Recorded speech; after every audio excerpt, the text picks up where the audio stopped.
नमस्कार दोस्तों, आज मैं फिर आपके सामने एक वीडियो लेकर आया हूँ। इससे पहले एक मैंने वीडियो बनाई थी कि बिहार बीमार है और उसका विकास अगर होगा तो मुख्यमंत्री जी को अपने आप को एक डॉक्टर समझना पड़ेगा। तो दोस्तों, उसी बीमारी की चर्चा आज हम करेंगे। वैसे तो कई बीमारियां हैं बिहार में, लेकिन आज मैं दो बीमारी कह लो या समस्या कह लो जिसकी वजह से बिहार पिछड़ा है, तो वो दो बीमारी, उनका दोनों का इकट्ठे जिक्र करना ज़रूरी है। तो पहली बीमारी है जनसंख्या वृद्धि और दूसरी बीमारी है शिक्षा का अभाव। बिहार में शिक्षा का अभाव है। ये दोनों समस्याएं एक दूसरे से जुड़ी हुई हैं। जब शिक्षा पूर्ण होगी, सभी को सही शिक्षा मिलेगी, तो जनसंख्या वृद्धि का निदान पाने में भी आसानी होगी। तो दोस्तों, सबसे पहली बात जनसंख्या वृद्धि की करेंगे।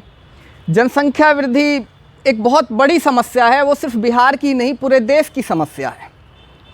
हाँ दोस्तों, वो पूरे देश की समस्या है। आज हमारे देश में जनसंख्या एक विकराल रूप धारण किए जा रहा है। हम चाइना को भी पीछे छोड़ने वाले हैं। तो दोस्तों, हम आते हैं फिर अपने बिहार के ऊपर, क्योंकि बिहार हमारे देश का सबसे पिछड़ा राज्य है और वहाँ की ये बहुत बड़ी समस्या है जनसंख्या वृद्धि। तो जनसंख्या वृद्धि कैसे रुकेगी? उसके लिए सबसे पहले तो हम लोगों को जागृत होना पड़ेगा, बिहार की जनता को जागृत होना पड़ेगा। इसको समझना पड़ेगा कि जनसंख्या वृद्धि के बहुत नुकसान है जनसंख्या वृद्धि का। धीरे धीरे क्या होती हैं ये संपदाएं, जो खनिज संपदाएं हैं, अनाज वगैरह, इन सब की शॉर्टेज होगी, ज़मीन की शॉर्टेज होगी, तो महंगाई अपने आप बढ़ेगी, विकास में बाधा उत्पन्न होगी और हमको ऐसी तरह जनसंख्या बढ़ाएंगे और दूसरे प्रदेशों में जाएंगे। तो इस कारण हमें भी सजग होना पड़ेगा। नारा है ना, शेर का बच्चा दो ही अच्छा। दो ही बच्चे पैदा करो। अरे लड़के लड़की में फ़र्क मत करो। हमारे बिहार में क्या है, आदमी लड़के की चाह में ना लाइन ही लगाए रहता है, लड़का होगा लड़का होगा। अरे छोड़ो अब इस भेदभाव को, ये पुरानी बातें हो चुकी। अब कितनी ही लाइन लगा लो, अगर आपने अपने बच्चों की सही परवरिश नहीं की, उनको सही शिक्षा नहीं दी और उनका भविष्य नहीं सुधारा, तो कोई फ़ायदा नहीं बच्चे पैदा करने का। दो ही बच्चे पैदा करो और उनको शिक्षित करो, उनका भविष्य तय करो, उनका भविष्य बढ़िया बनाओ। मजदूरी करने के लिए नहीं बने हम बिहारी, सिर्फ मजदूरी ही करते रहेंगे। पैदा करो और मजदूर बना दो, ऐसा भविष्य नहीं चाहिए। तो दोस्तों, सबसे पहला तो हम लोगों का फ़र्ज़ बनता है कि जनसंख्या पे कंट्रोल लगाएं और उसके बाद सरकार का भी फ़र्ज़ बनता है। सरकार का क्या फ़र्ज़ बनता है? सरकार किसी को यहाँ रोकने नहीं आएगी, भाई बच्चे पैदा मत करो, हाथ नहीं पकड़ेगी किसी का, लेकिन कोशिश कर सकती है सरकार। वो कोशिश किस तरह कर सकती है? जिस तरह आप चुनाव प्रचार के लिए बड़े बड़े होर्डिंग लगाते हो, टीवी पे प्रचार करते हो, जो ये पार्टियां जो चुनाव लड़ती हैं उनकी बात कर रहा हूँ, और मोबाइलों पे भी प्रचार होते हैं, उसी प्रकार जनसंख्या वृद्धि एक इतनी बड़ी समस्या है, उसका क्यों नहीं आप इतना प्रचार करते? लोगों को क्यों नहीं उसके नुकसान बताते?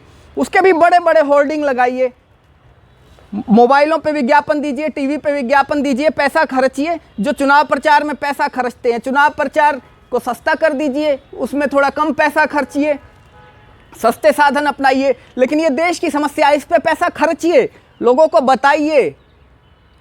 बताइए कि जनसंख्या वृद्धि से कितने नुकसान हैं। उसके बड़े बड़े होर्डिंग लगवाइए, पर्चे छपवाइए, लोगों के घरों में बंटवाइए, लोगों को जागृत करेंगे। ये सरकार की जिम्मेवारी है, ये सरकार की जिम्मेवारी है। और दूसरी बात ये कि लोगों को जैसे नसबंदी वगैरह और चीज़ों के बारे में जागरूकता फैलाएं कि भाई कैसे बच्चे रोके जा सकते हैं, क्या क्या साधन अपनाए जा सकते हैं, और एक कैंप लगाएं, नसबंदी कैंप वगैरह गाँवों में, कस्बों में, शहरों में कैंप लगें ताकि लोग आसानी से नसबंदी करा सकें। और कानून, सख्त कानून बनाए जनसंख्या वृद्धि के खिलाफ सरकार, खास करके बिहार सरकार की बात करूंगा, क्योंकि एक जनसंख्या वृद्धि एक विकराल रूप धारण किए जा रही है। तो उसके लिए सख्त कानून हो, वो सख्त कानून किसी के लिए छूट ना हो, किसी जाति विशेष के लिए, धर्म विशेष के लिए कोई छूट नहीं होनी चाहिए, सबके लिए बराबर होना चाहिए, किसी को कोई छूट ना मिले। सख्त कानून बने जनसंख्या वृद्धि के खिलाफ, तभी हमारा देश तरक्की कर पाएगा। और दूसरी बात जो मैंने करी थी शिक्षा की बात करी थी, तो शिक्षा जनसंख्या वृद्धि को रोकने के लिए बहुत ज़रूरी है। जो शिक्षित व्यक्ति है वो अपनी जिम्मेवारी समझता है, जो शिक्षित व्यक्ति होगा वो अपनी जिम्मेवारी समझेगा, उसको पता है, शिक्षित व्यक्ति को पता है अगर बच्चे 2 ही होंगे या 1 ही होगा तो हम उसकी परवरिश अच्छे से कर सकते हैं, अच्छे से पढ़ा सकते हैं, उसका भविष्य बना सकते हैं। तो शिक्षा और जनसंख्या वृद्धि, इसीलिए आज मैंने इन 2 कारणों पे बात करी है। और दोस्तों, आप सोचते होंगे कि ये सिर्फ इस तरह की बातें कर लेता है, इससे क्या बिहार सुधर जाएगा? मैं भी कहता हूँ बातों से बिहार नहीं सुधरेगा, हमें करना पड़ेगा, लेकिन चर्चा तो होनी चाहिए। मैं इसीलिए चर्चा करने आता हूँ आपके साथ। मैं कोई पत्रकार नहीं हूँ, रिपोर्टर नहीं हूँ, मैं भी एक आम आदमी हूँ। लेकिन एक आम आदमी भी अगर सही बात कहे तो उसको सुनना चाहिए दोस्तों, उसको शेयर करना चाहिए। और आप भी करिए, आप भी वीडियो बनाइए, सोशल मीडिया पे डालिए, कहीं भी डालिए, मतलब कोई समस्या हो उसको डालिए। चलिए, मैं थोड़ा अपने टॉपिक से अलग हो गया था। तो क्या है, मेरी आदत इसी तरह की है, मन में कई सवाल उभरते रहते हैं कि देश में ये क्यों नहीं हो रहा, बिहार राज्य में ये क्यों नहीं हो रहा। तो बहुत सारी समस्याएं हैं। इसी तरह फिर अगले वीडियो में हम चर्चा करेंगे। हाँ, मैंने जो वो वीडियो बनाई थी ना, बिहार बीमार है, मैं इसमें डिस्क्रिप्शन में अपना लिंक डाल दूंगा इस वीडियो का, आप देख सकते हैं। तो दोस्तों, आज के लिए इतना ही। फिर अगली वीडियो में किसी और बीमारी यानी कि बिहार की और किसी समस्या पे विचार करेंगे, वार्तालाप करेंगे। जय हिंद, जय भारत।